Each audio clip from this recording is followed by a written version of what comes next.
আনুষ্ঠানিকভাবে বইমেলার উদ্বোধন হলেও প্রথম দিন পাঠক সমাগম কম।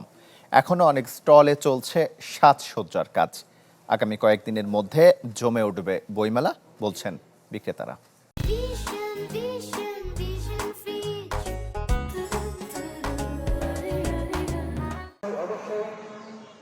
খুলে গেল লেখক, প্রকাশক ও পাঠকদের বহুল প্রতীক্ষিত মিলন মেলার দ্বার। বইমেলার আনুষ্ঠানিক উদ্বোধন হলেও মেলা প্রাঙ্গণে এখনো রং তুলির আঁচড়ে কাঁচা গন্ধ। অল্প কিছু স্টলে বই পৌঁছলেও অধিকাংশ স্টলের কাঠামো নির্মাণ, রং করা এবং সাজসজ্জার কাজ এখনো শেষ হয়নি। তবে সবকিছু আজই গুছিয়ে ওঠার প্রত্যাশা বিক্রেতাদের।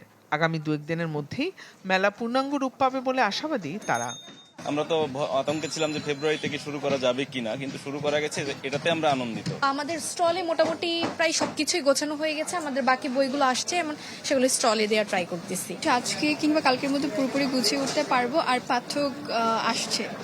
প্রথম দিন হয় পাঠক সমাগম তুলনামূলক কম, তবুও কেউ কেউ মেলা ঘুরে দেখতে এসেছেন। দীর্ঘ অনিশ্চয়তা কাটিয়ে শেষ পর্যন্ত বইমেলা অনুষ্ঠিত হচ্ছে, এই বিষয়টিকেই আনন্দের হিসেবে দেখছেন পাঠকেরা।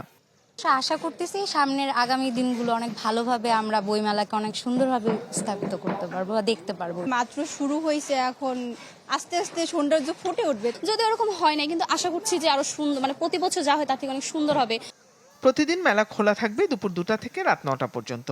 এছাড়া ছুটির দিনে শিশু প্রহর শুরু হবে বেলা 11টায়, চলবে 1টা পর্যন্ত। জিনিয়া কবির সূচনা, চ্যানেল 24, ঢাকা।